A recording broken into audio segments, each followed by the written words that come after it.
It has. Well, it has been a while, Brian, but it's fantastic to be back with you. To us, it's December 13th. Not quite sure when this airs on the channel, but I would just like for the record to say that before we get into this, uh, I have it on good authority that I'm the first one to have you on any show whatsoever to talk about this in particular, right? Am I right? Well, you were Ah. right. You were as of yesterday, but I got some other calls back Yeah. and I ended up talking to a couple others Yeah. already. Okay. So Sorry. I'm maybe third or fourth, but I was the first person to respond Yes, you and were. You schedule. were. And I Okay. thought you were going to be the first guy, but then more people came in and they got on earlier. So, All right. Well, that's life. Well, tonight this is going to be a little different because Brian has been on Jared 2.0 like 45 to 50 times, but we're not talking about partial preterism. I don't think we're not diving into reformed eschatology. We're actually talking about the release of his new book, which follows in the same vein of literary excitement that he's had over the last year. What book is this? 15? What, something like 12? that. Yeah, it is actually around 15. Yeah. Okay, so 15 15. novels and about seven, theology books. So a mix of research and personal interest. And so anyway, this is about Moses, right? I haven't had a Yeah. chance to read it. It's not available on audiobook yet. So I go ahead, man. What's it called? And Which, by we'll the way, dive into it. remind me because I'll put a note for myself when I do the Moses audio. I'll send you a free copy Okay, well, I will for accept having me on your happily. show. I will happily accept. So it's called Moses Against the Gods of Egypt, and it's Chronicles of the Watchers, book 3. For those of you who don't know, my Chronicles of the Watchers series, they're standalone novels. Technically, you could read them standalone, but they really do connect in an overarching storyline. So, whatever book you start at, if you like it, you'll want to get all the other books anyway, and you'll see a connection going on in the spiritual realm and stuff.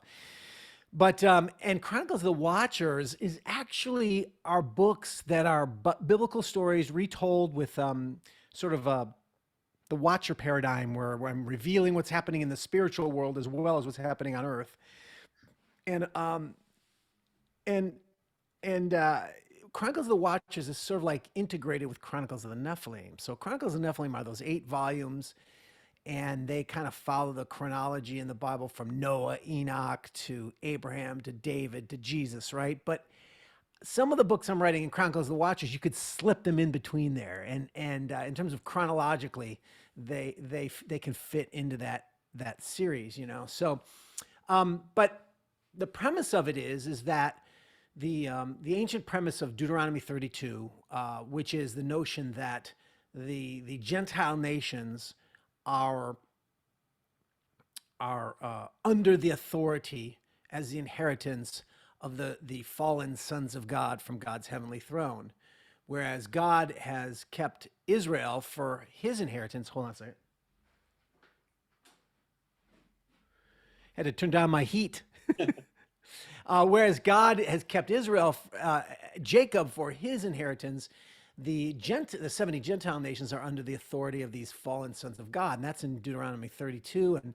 And I've talked about this before, that the watcher paradigm is the idea that the ancient Near Eastern idea that was also in the Bible that, like Jesus said, on earth as it is in heaven, they believed that earthly authorities had over them heavenly principalities or powers.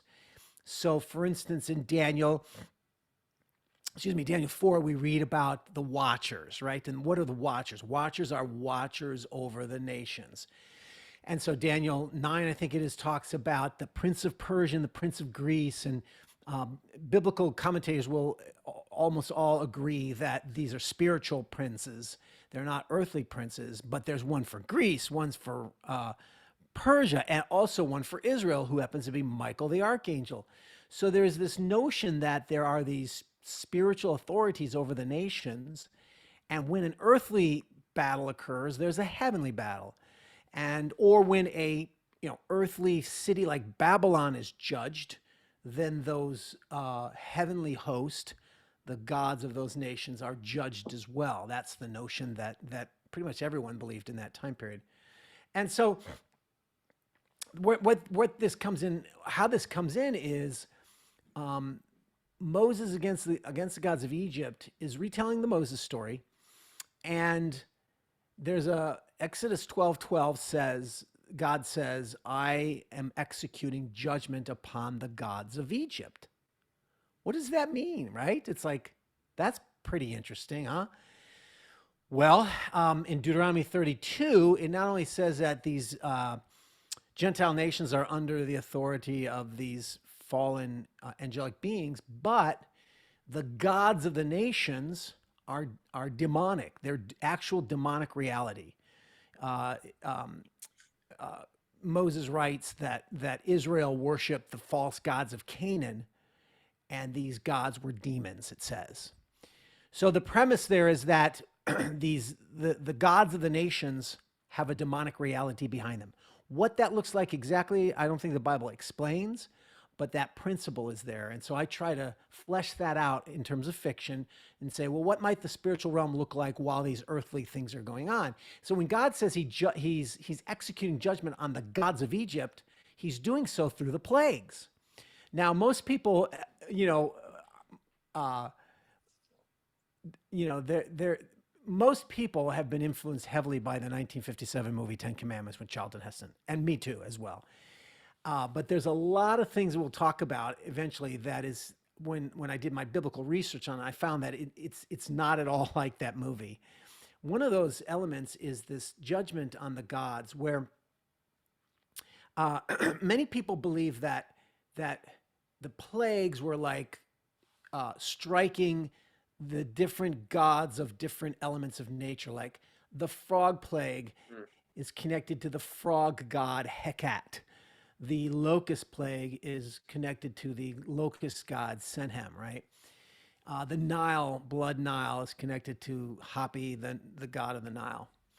Well, the problem with that is that most of these gods, like Senhem and Heket, the frog god, they're like minor gods. They're really not even important in the pantheon.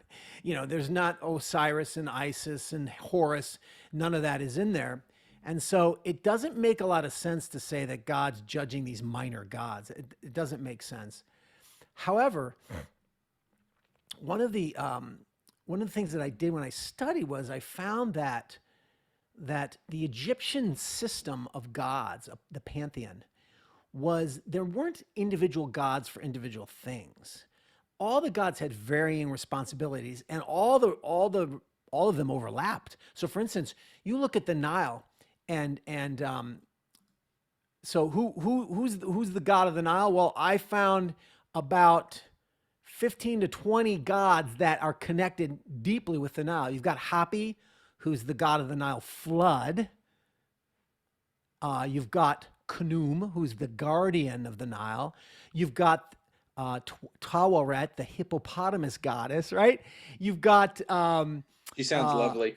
yeah, Sobek is the crocodile god of the Nile. So there's a lot of them there. So when God's judging these things, and by the way, I found that for each of the 10 commandments, I found multiple deities connected to these various elements. So what's going on is not that God is judging particular elements connected to gods. What he's actually doing there, I found out, is he's decreating the earth. So the Egyptian pantheon was a system of gods that explained nature. Now they lived based on nature, right? They were agrarian society. Yep. They literally, the Nile was the mother of Egyptian civilization, and in some ways, that was one of the gods they worshipped the highest, right? And all these gods helped and interacted with each other to maintain things like the crops and the water and all this kind of stuff. And so their view was that it's this system of all these gods working and interacting to create and maintain creation, right? Well, God's coming along and he's saying, I'm going to decreate everything in the same way that he created with sort of, I think it was 10 different sayings in Genesis 1, you know, like it was good, it was good, it was good. There's 10 sayings of God in Genesis 1 where he talks about let there be, right? And so he's doing that in reverse, and he's decreating creation. He's breaking it down into chaos to prove that the gods of Egypt have no power. You know, you say you have all these gods that are doing this, that, and the other thing, and they have no power whatsoever. So when he turns the Nile to blood, it's like showing that all these 20 gods have no authority, can do nothing about it. Same thing with the frogs and the gnats and the flies. And so, but there's this element where he's saying, I'm reducing Egypt, which is supposed to be controlled by all these gods, to chaos, right? Because that's what these things were. Plagues of insects and stuff reduces everything to chaos. And what is that? That's the chaos before the creation in Genesis 1, metaphorically speaking, right? And so he's judging the gods by showing that they have no power to create, no power to sustain. He alone is the God. And he reverts their world to chaos so he can pull out his Israelites and bring them into a new land where he creates a new order out of the chaos. See, so the order out of chaos is a strong theme.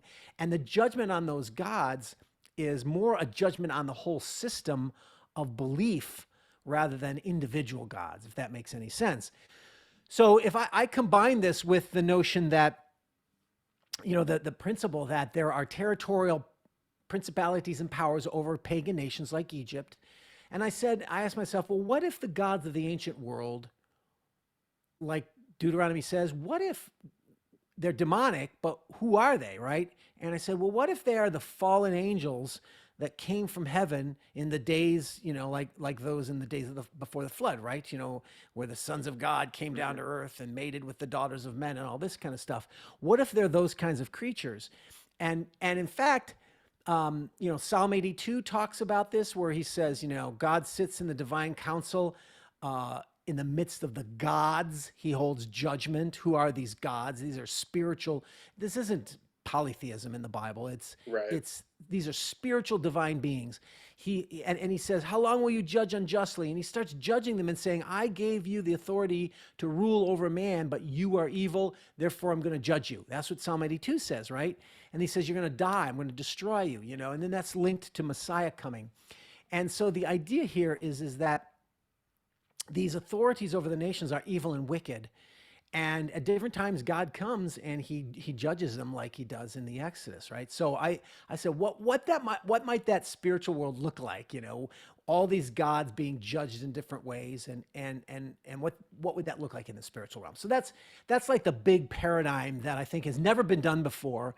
And I have to say, I think it's really cool. I think it's it is cool because you know, I've read some of your Chronicles of the Nephilim back when you first released them, and I'd never even talked to you. I got what was the first one? Noah Primeval. It followed Noah. Noah Primeval. Dude, I downloaded that on my Kindle before you even had a book two. It was like, I remember when that released, I was like, man, I was really excited to read it, and it was good, and it was interesting, and it was thought provoking because at that time I had just kind of really started looking into the idea of the Nephilim. So yeah, even when I read Chronicles of the Apocalypse, or I listened to those before we started doing all of our shows.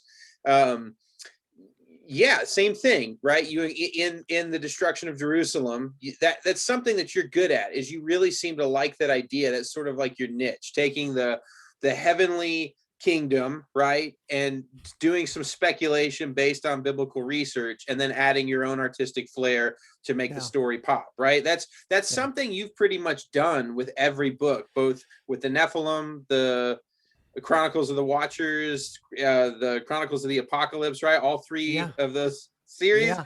That's pretty much what you're good at. It's let me ask you a question about the deconstruction thing. So I have heard, was that popularized by anybody? What kind of research did you fall into where you started exploring that? Who else has talked about that? Is that something? Well, you know, there's a history of interpretation of the plagues. The oldest one the traditional one's just literal, I guess, you know, without much thought. And then the liberal view is that, these are all natural events. If you look at everything that happens there, it could happen as a logical progression. There's red algae in the river up north, and it could come down and you know, turn the Nile red, and then that would kill all the fish and drive the frogs out, right? And then the frogs would have poison in them from the algae, and that would cause boils, whatever. So there's this whole liberal thing that says it's sort of like some natural catastrophes that were reinterpreted. But the problem is it doesn't work that way. Someone has done some excellent scholarly work. And by the way, I write about all this stuff in my companion book, Yeah. which is called The Spiritual World of Moses and Egypt. I want to give people the historical and biblical foundation of the research behind the novel if they're interested. And I explain all this. But, so the liberal view was debunked because it's like, it's kind of close in some ways, but a lot of the things just simply don't follow, and but the most recent material, which is like Jewish and Christian, Bible scholars, have revealed these elements of decreation. For example, one of the most latest elements is this notion of the 10 sayings, and the 10 plagues are like, if you look at, there's a kind of an undoing, a reversal of Genesis 1, and that's a common theme throughout the Old Testament, where God uses decreation language when he judges a nation, like when, there's a chapter in Isaiah when God judges Israel with the destruction of the temple in 586 BC. And it's described as returning the earth to formlessness and void, the exact same language of Genesis 1, right? And it talks about there are no men on the earth, there are no animals, and it's like undoing Genesis. The idea here is that Genesis is the definition of God creating order out of chaos. Okay. So if he's doing the thing in reverse, if he's judging, then he's returning order to chaos because it doesn't deserve to exist because of its paganness, right?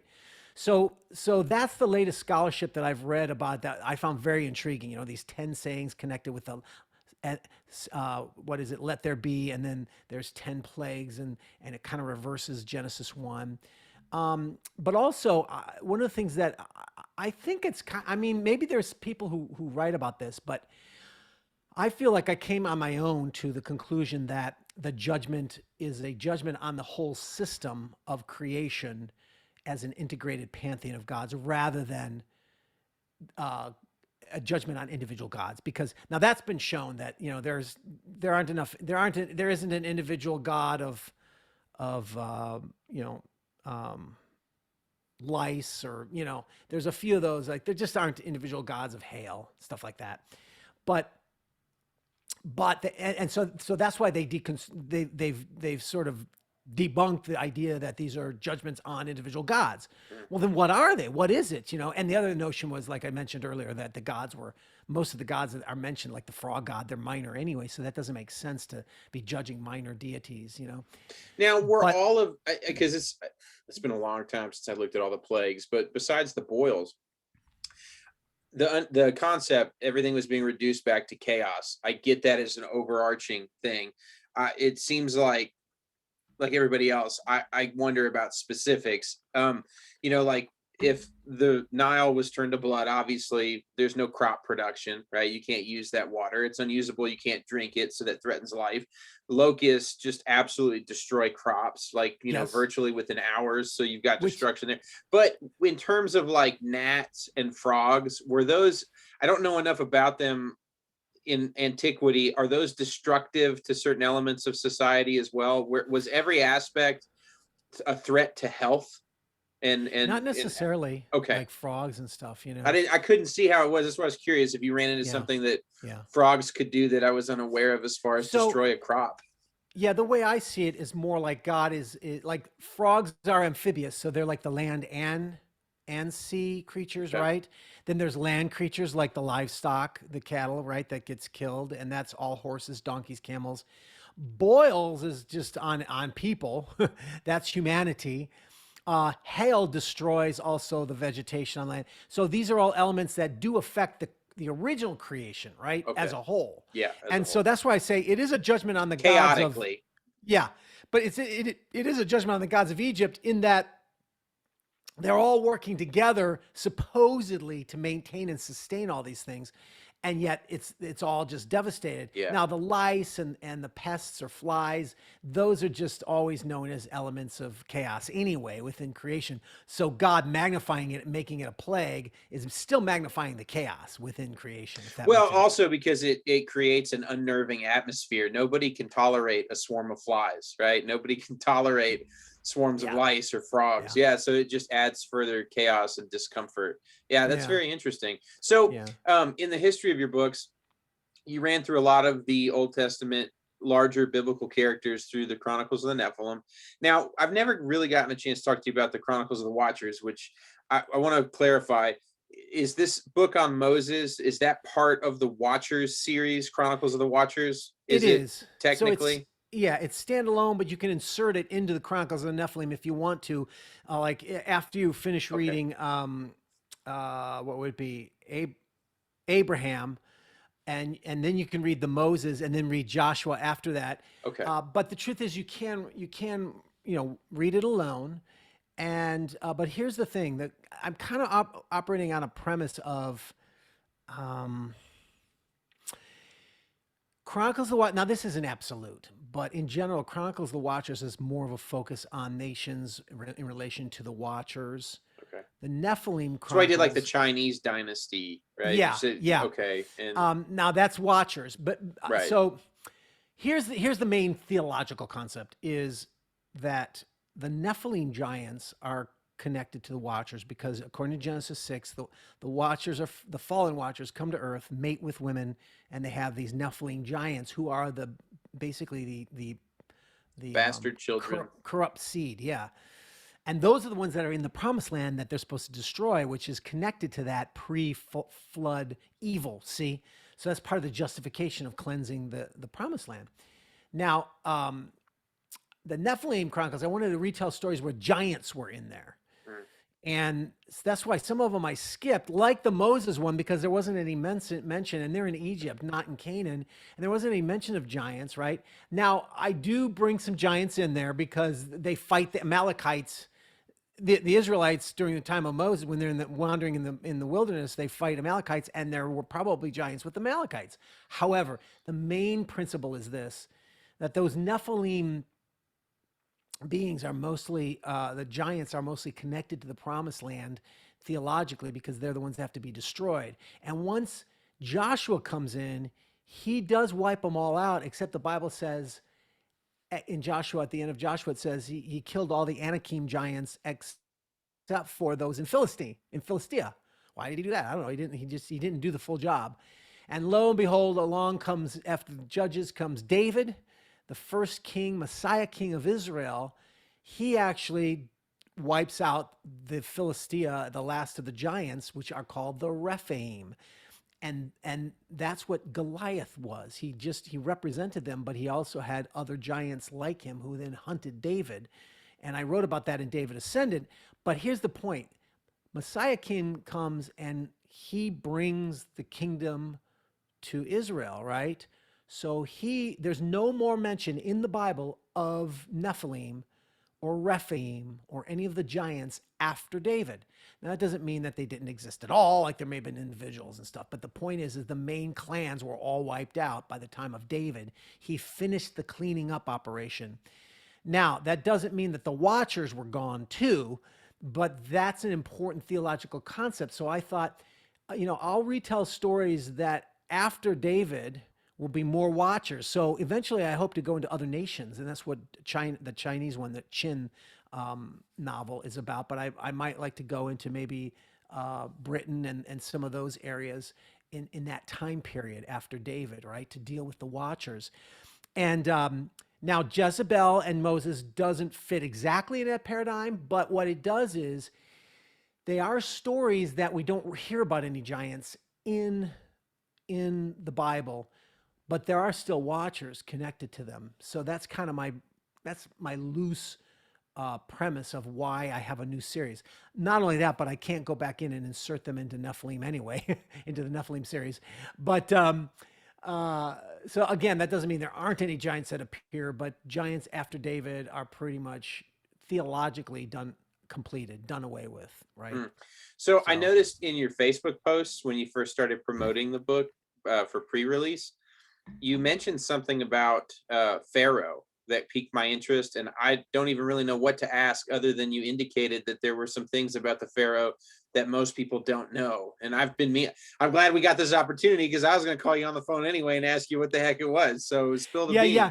So here's the thing: when I'm writing, this book took me over a year to write, which is really unusual. It's usually 6 months. Part of the problem was I moved from Los Angeles to Texas, and I lost a lot of.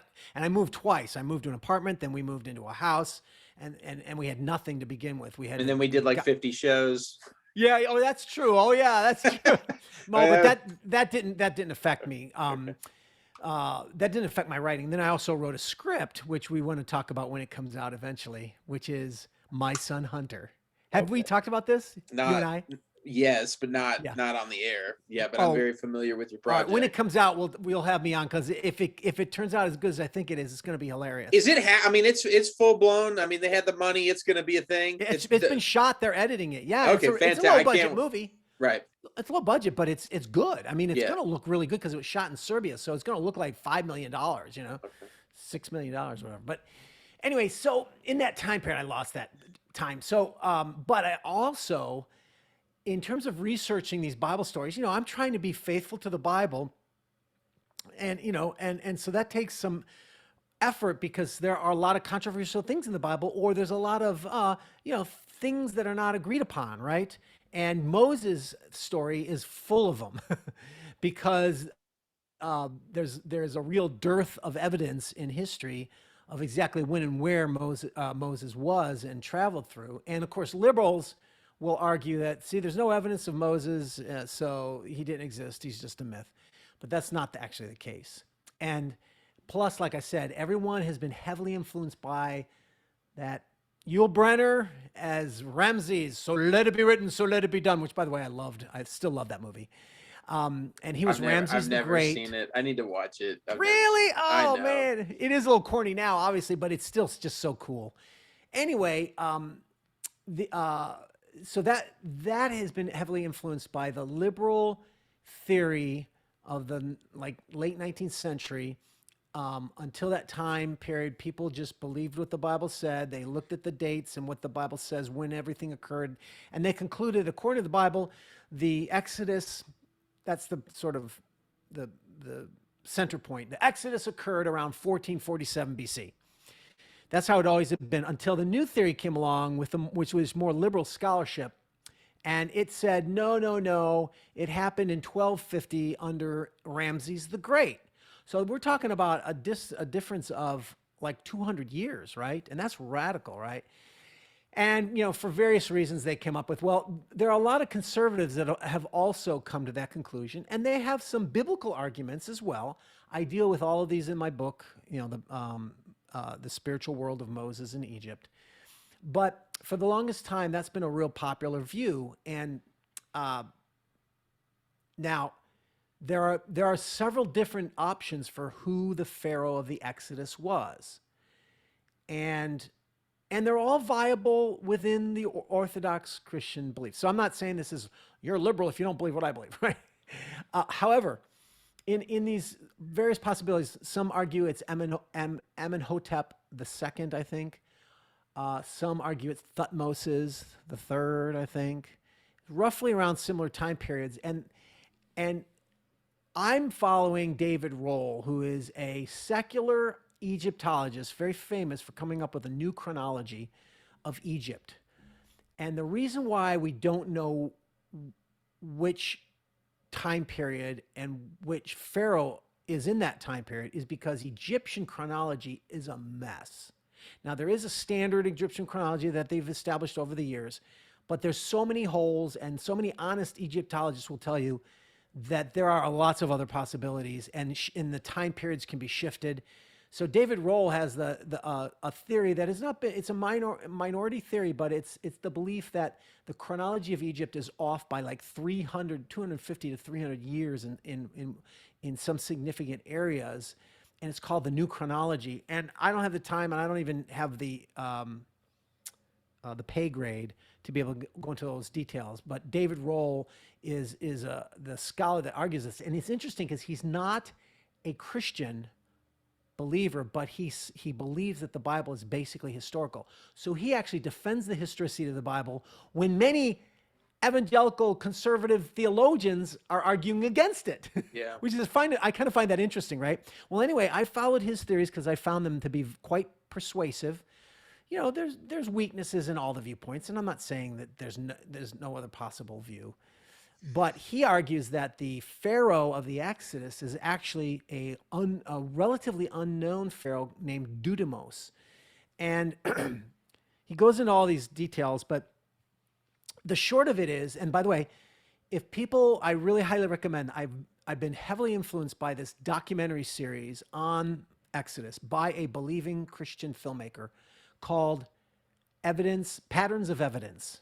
The first one's called Patterns of Evidence, the Exodus. He's got 4 full videos. I highly recommend him. I think you can get him on Amazon. And he goes through these various different views of Moses. Where was was it the Red Sea or the Reed Sea? Where was the crossing, right? And one of the primary notions is the timing of Moses in the Exodus.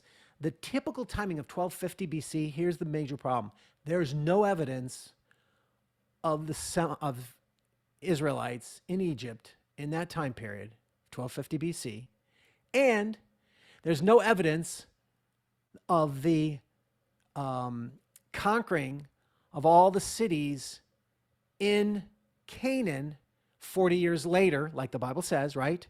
Like Hazor, Jericho, right? There's no evidence that those cities were conquered around that time period of 1200 BC, because they were all destroyed and left vacant hundreds of years earlier. So liberal scholarship says, see, the Bible's not reliable. The cities were already vacant and destroyed earlier, right? And he said, and they say, but in reality, their timeline's off. Is that? Exactly. So David Rohl comes along and he argues through scholarly and archaeological evidence to show that the timeline is literally, the Egyptian timeline is about 250 years off. And if you slide it back, and the documentary Patterns of Evidence shows this, which blew my mind. And that's what actually began me on this journey.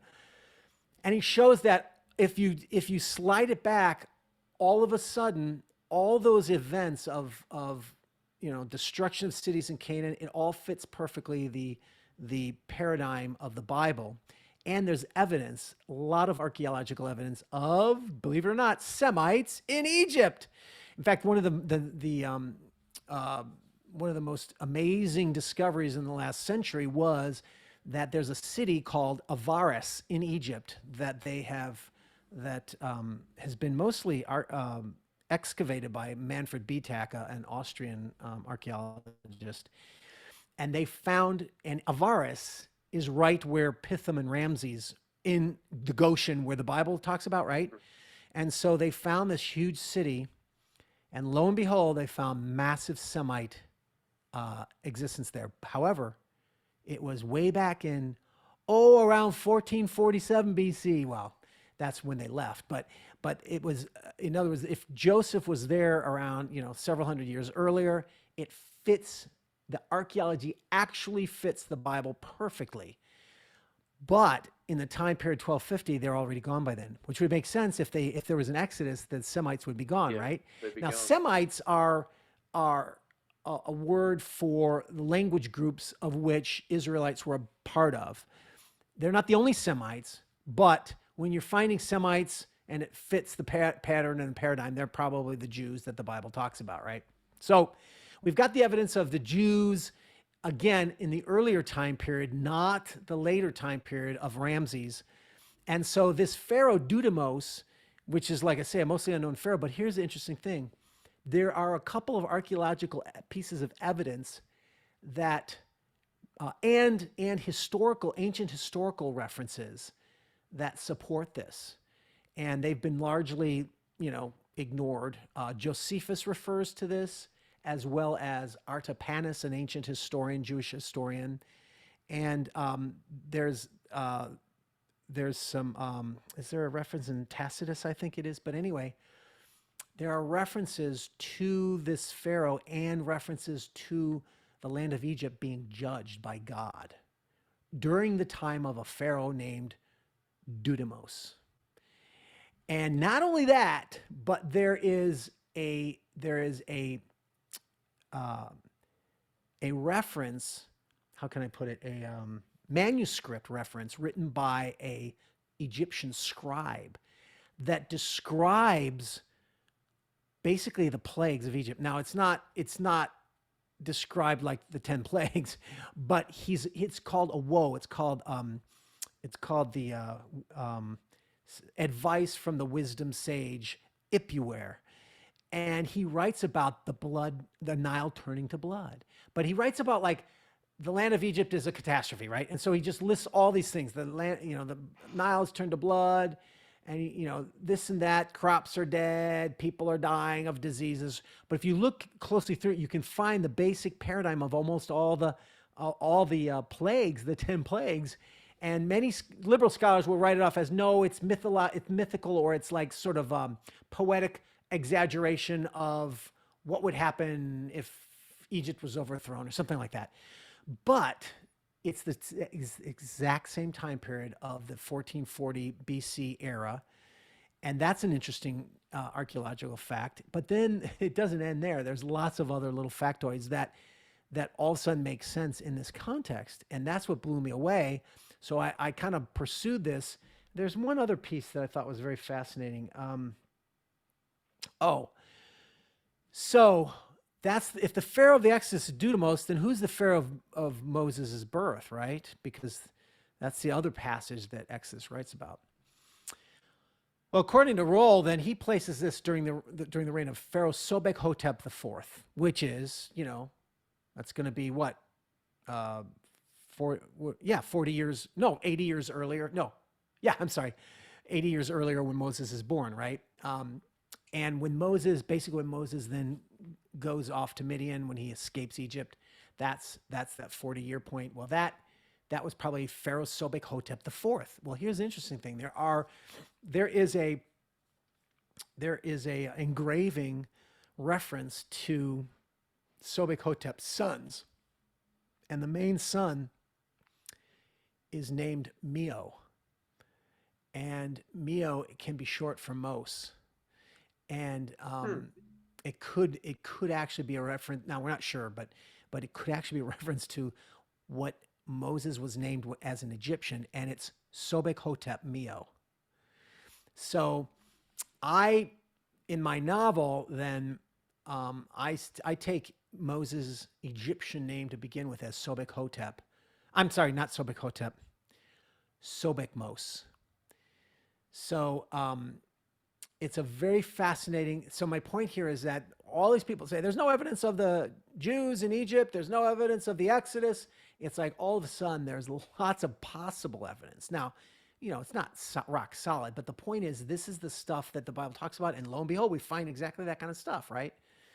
But the shocking things don't stop there. On this series, another one of the debates through history is the Red Sea, right? Was there a crossing the Red Sea? And liberal scholarship came up with, oh no, it's the Reed Sea or the Sea of Reeds, which is north of there, and hey, look, it's not just a liberal theory. There are conservatives who believe that it actually was the Sea of Reeds.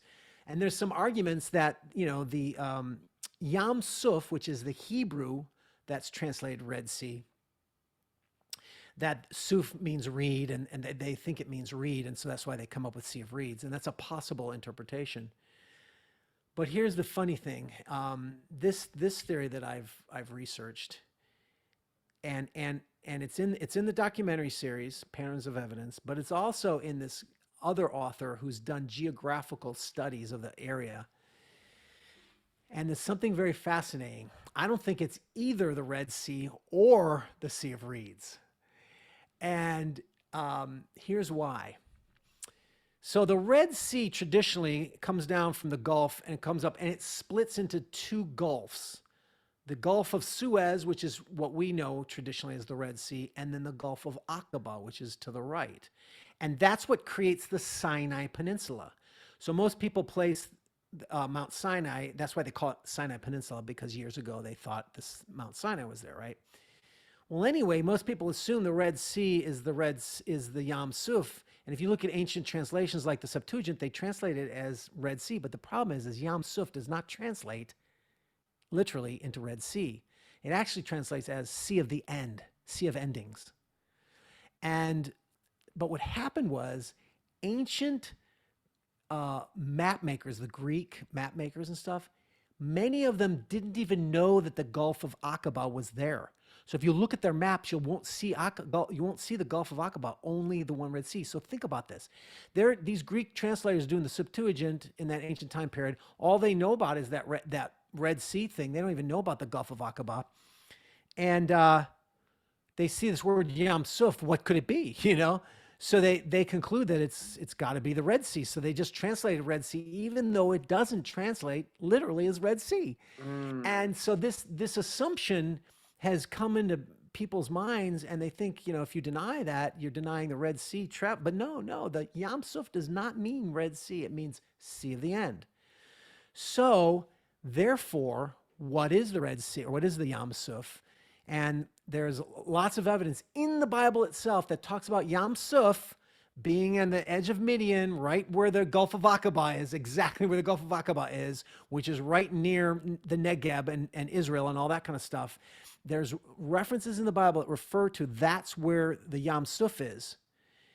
And so what's interesting is the Bible doesn't always translate that as Red Sea, because they know that there'll be cause of contradiction. See, so the conclusion is that the Yam Suf that they did cross, it was parted, but it was the Gulf of Aqaba, not the Gulf of Suez that most everybody That's assumes it to interesting, be. because it's not a challenge to the accuracy of the inspiration of Scripture. It's No, just a challenge to those that interpreted its meaning at the yeah, time that it was interpreted. exactly.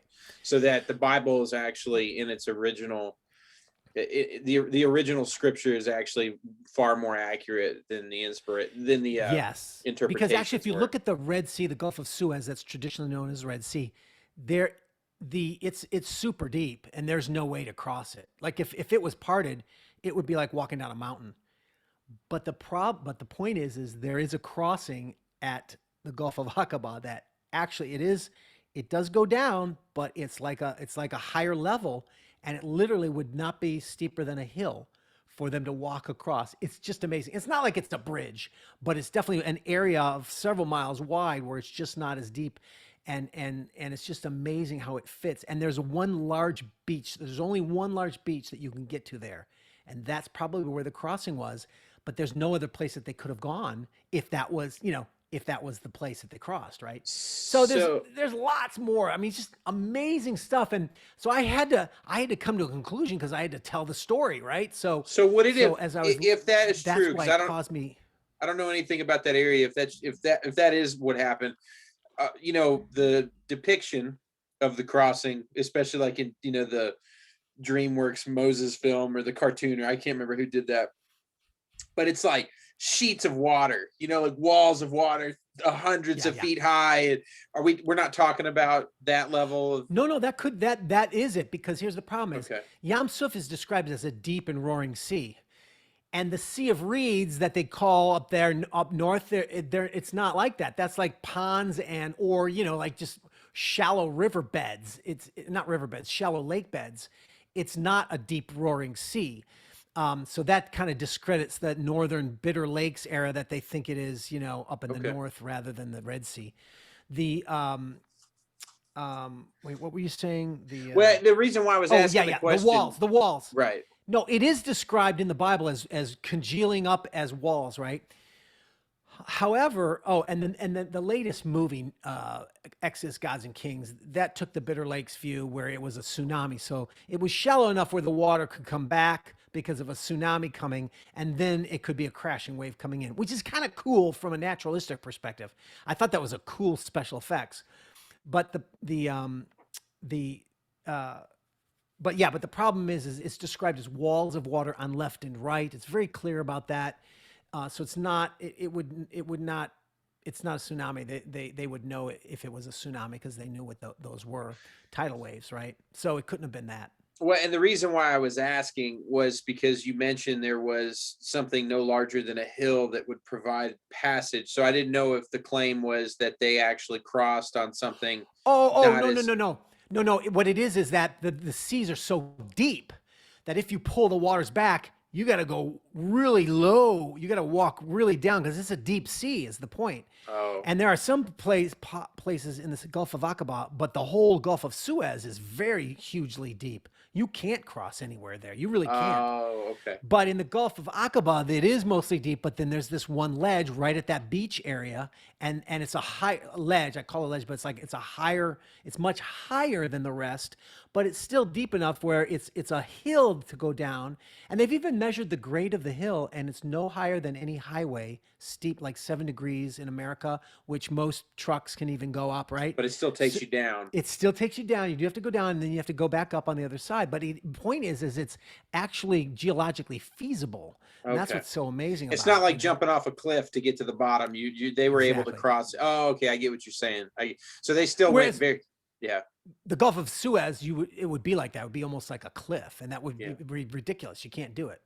So yeah, so in effect, this is a theory which also includes, by the way, the location of Mount Sinai, which has traditionally been considered in the Mount Sinai Peninsula, right?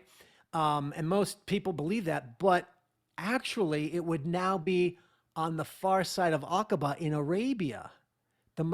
Midian would be there, and Mount Sinai. And the problem is that's where Midian is traditionally understood to be, is in Arabia. And the Apostle Paul says in one passage in the New Testament, he says Mount Sinai in Arabia.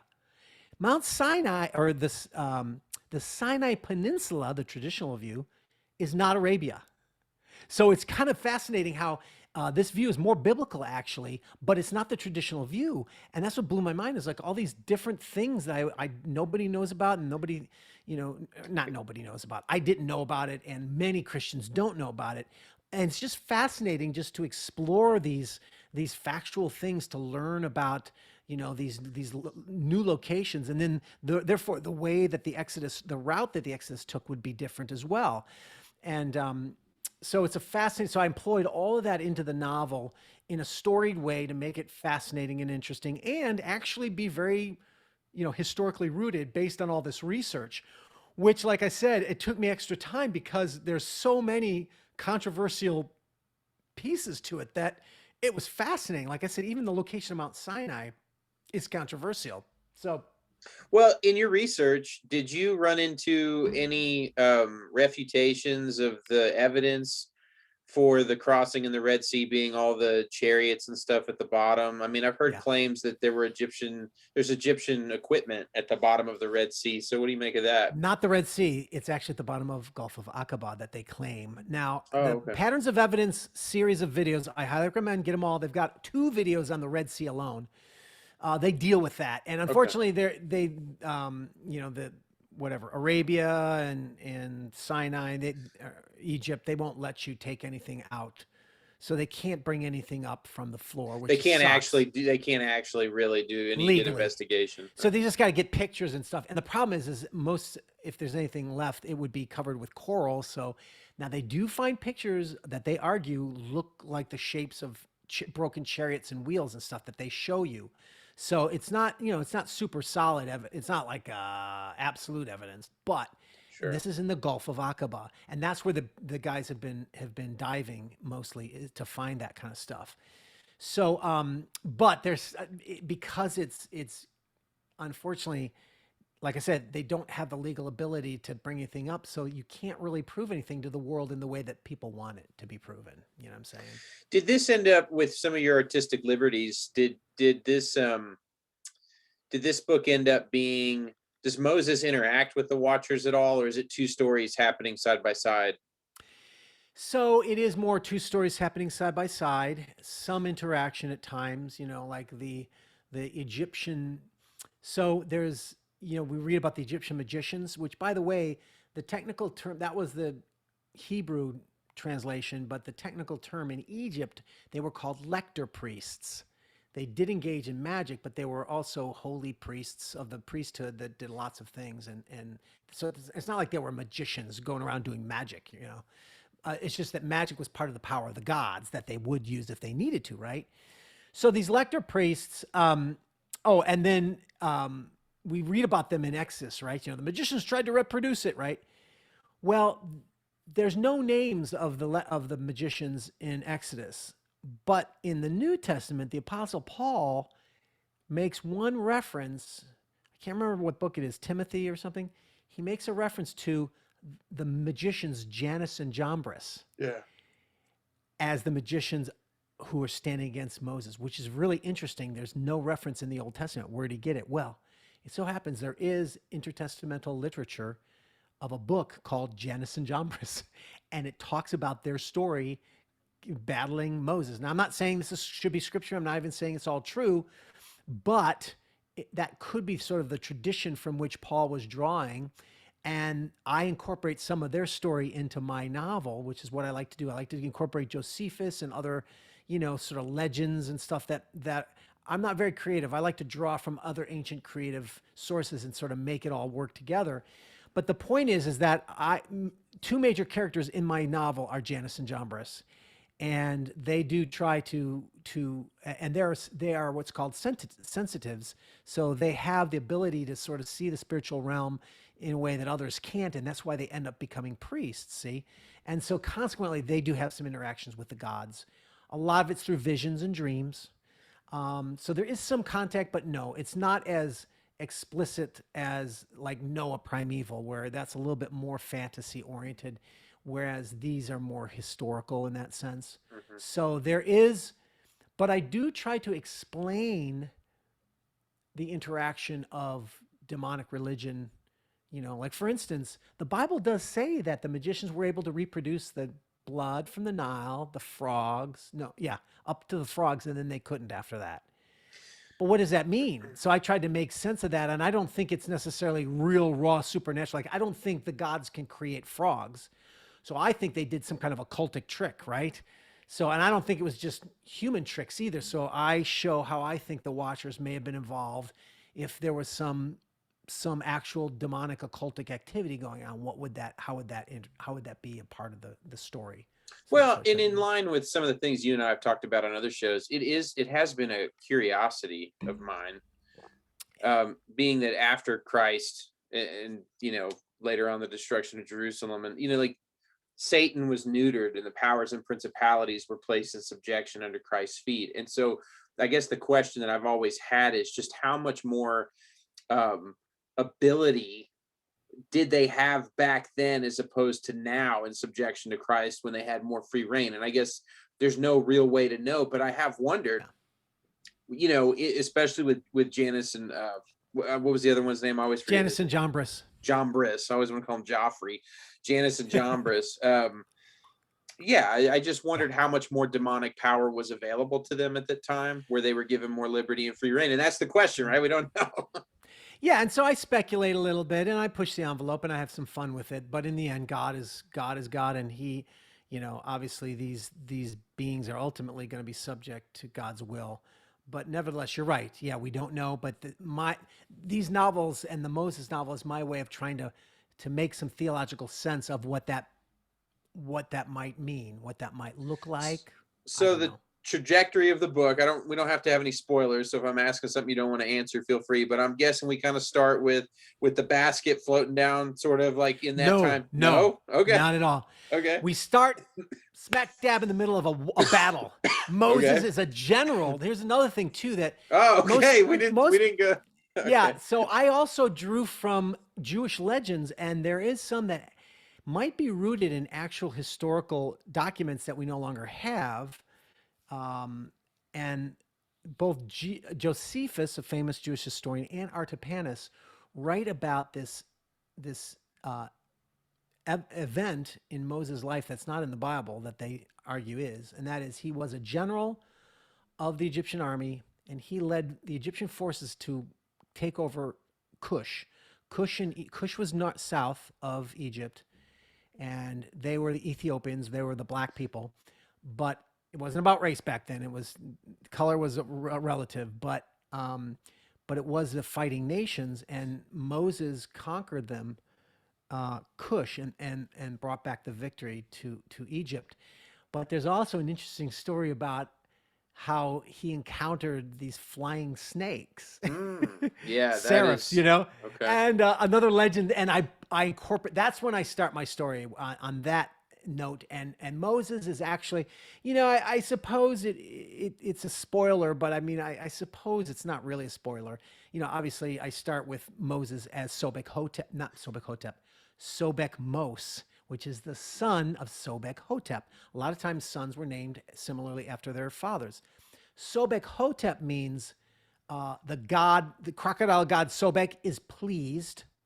Sobek Mos means son of the crocodile god, which is these are the kind of names that they chose for themselves, right?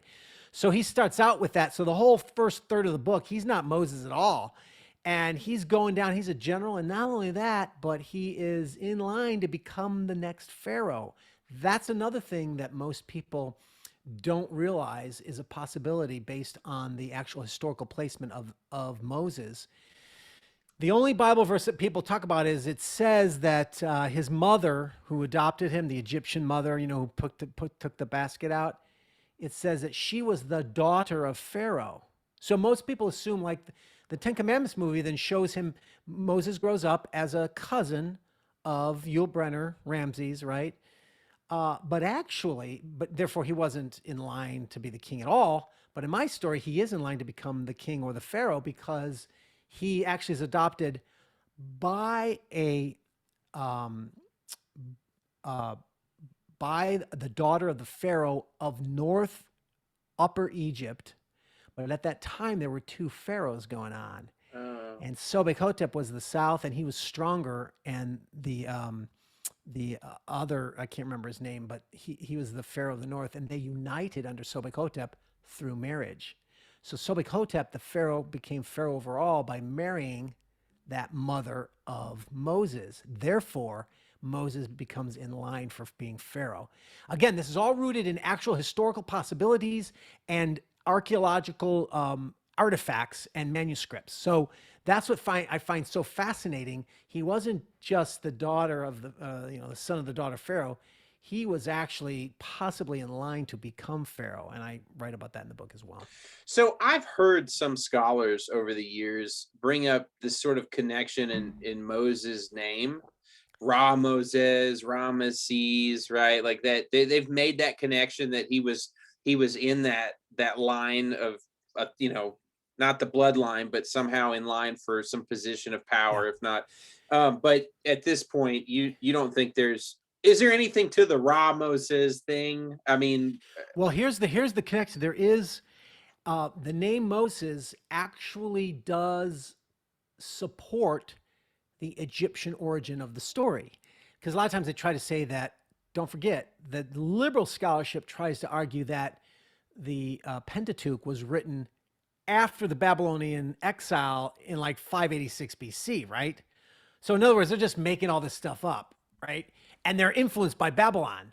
But the truth is, there's a lot of Egyptianisms in the Moses story that they would not know in Babylon. mhm. And this is one of them, his name, Moses, Mos. Now, in the Bible, it says, he was drawn out of water, and that Moses means one as drawn out of water. But various scholars, including David Roll, have pointed out that it doesn't actually mean drawn out of water like he drew out with the basket. It and they actually argue that it's a play on words because the word Mos means son of in Egypt. And so she was saying, this is my son because I drew him out of the water. So she was calling him his son, Mos, right? That's the Egyptian word for son because I drew him out of water. But the Hebrew was able to kind of connect that within their paradigm and calling him Moses, which is why I think that it's not always. So what I'm saying is there's an overlap or there's an intersection of Egyptian and Hebrew language that gives it a little bit more fuller meaning than just, he was the Hebrew word Moses. The Mos was actually a part of Egyptian, absolutely. Like a lot of Amos, Ramses is that as well, the son of Ra, etc. So that just makes it more Egyptian, but that doesn't necessarily make him Ramses or anything like that. And I know there's also a theory that he was Akhenaten, the monotheistic Pharaoh was actually Moses or something, and he doesn't fit the time period, and it doesn't really make sense. You have to look into that, but it doesn't make sense. So okay, so do you you don't really do anything from his childhood. You start with him as an adult, right? So So you I don't. start with him as a general, and this is another controversial thing. Did Moses know? When did Moses know he was a Hebrew? Mhm. Well, if you look closely at the text, it's not, again, you watch the movie and you kind of get the impression that he knows, right? But actually, in Exodus, let's see here. Oh, I didn't go right. That's funny. When you watch the movie, you kind of get the impression. Yeah, the Yeah. 1950s. Yeah. Well, so when did he find out is the problem. And traditionally, most people say that because it says in Exodus 2, um, um, this is one of the Hebrews. So the Pharaoh's mother knew it was one of the Hebrews' children, and don't forget his sister. What was it? Miriam followed the basket, right? And then she recommended. Pharaoh's daughter said go, and the girl went and called the child's mother. So um, Miriam is his sister, and Pharaoh's daughter doesn't know this, but she knows she's Jewish. So hey, go, I need a wet nurse. So she go get one, and the girl brings Moses' actual mother to become Moses' wet nurse. Mhm. But then it says, take the nurse away, child away, and nurse for me. And the woman took the child and nursed him. And when the child grew older, she brought him to Pharaoh's daughter, and he became her son. So she doesn't adopt Moses till older. What does that mean? So some people argue, well, he was raised, taken back and raised Jewish and to understand his Jewish upbringing, and then he was brought back and adopted. That doesn't make any sense. She wouldn't do that. Go, oh, here's a Jew, but go back and raise him as a Jew and bring him back and I'll adopt him. That doesn't, like, what, 10 years later? Who knows? But it's like, that wouldn't make sense. But what would make sense is this take him away business is not about take him away from the palace. It just means take him away from me because she's not a mother. She doesn't she didn't have a child, so she can't wet nurse it, right? So royalty would not waste their time wet nursing their children. So take them away and go wet nurse them, and it's all within the palace is what I'm saying. It makes more sense if she's within the palace. Moses' own mother is there. But here's the thing.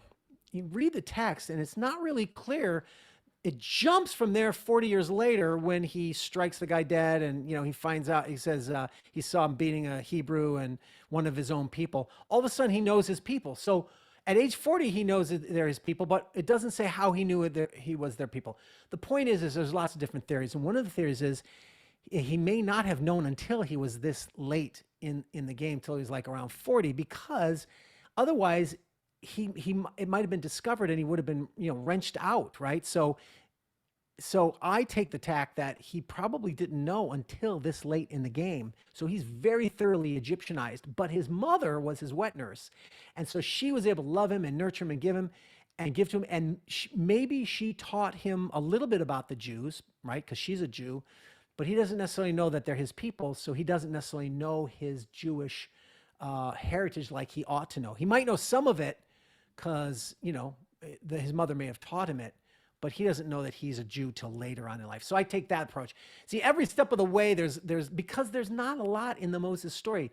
If you think about it, there's one passage where it talks about his birth, then it jumps 40 years, then one passage talks about him killing the Egyptian, and he leaves for Midian. And then like 40 years later, he gets the burning bush. So there's these jumps of 40 years. It's like that's a lot to happen in that time period. So because of that, there's all these theories about like, how did he know? When did he know it? And who was his Cushite wife? The Bible says that Cushite was a black woman, right? So it's like, where's that? He married Zipporah. That's all we know. Doesn't mention a Cushite wife. Zipporah is a Midianite, not a Cushite. So how does that all work? Well, I found out a way that I thought could make sense of that, and I employed that into the novel. So I have Moses actually marrying a black woman, which is kind of cool. And in today's world, How people will appreciate progressive that. of But you, man.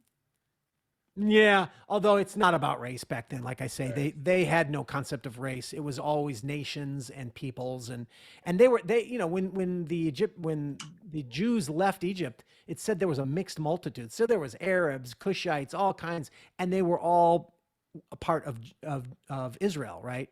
So there was no racial notion back then.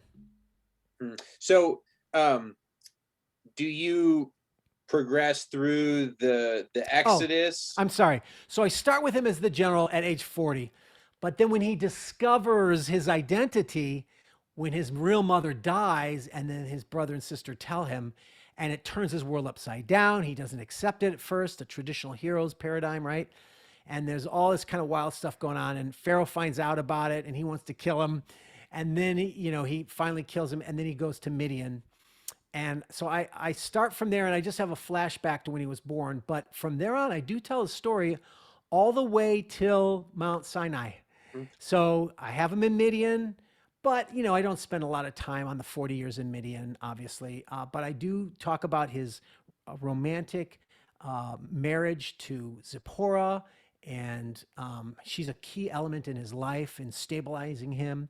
And then I go back, and so like the Bible, I spend the focus on the Exodus, and then going to Mount Sinai. However, I do bring in some of these other legendary historical stories to sort of make sense of it all and tie it together a little bit more between the lines than what the Bible gives us.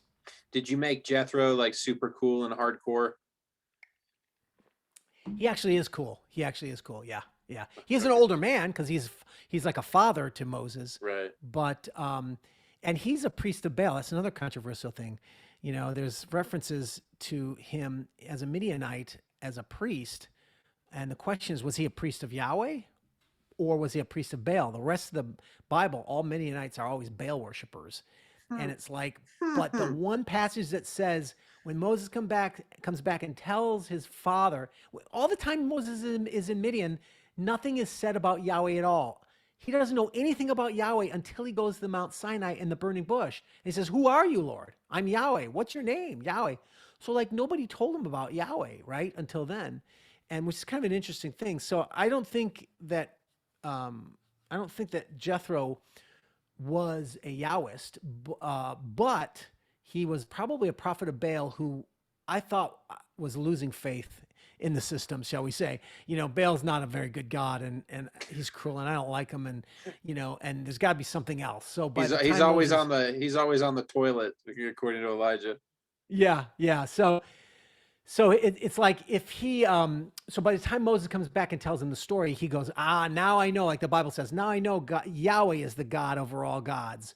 And that's when he sort of has his personal conversion. So I have all that in there as well. Yeah, I cover most everything that's in there. A lot of times I don't in my choice.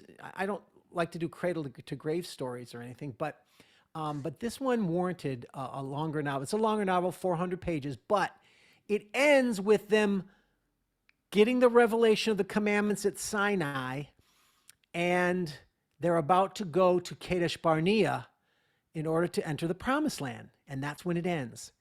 Then the next book, Joshua Valiant, in my Chronicles of the Nephilim series, starts with the spies coming back with the word of the giants. There's giants in the land, right?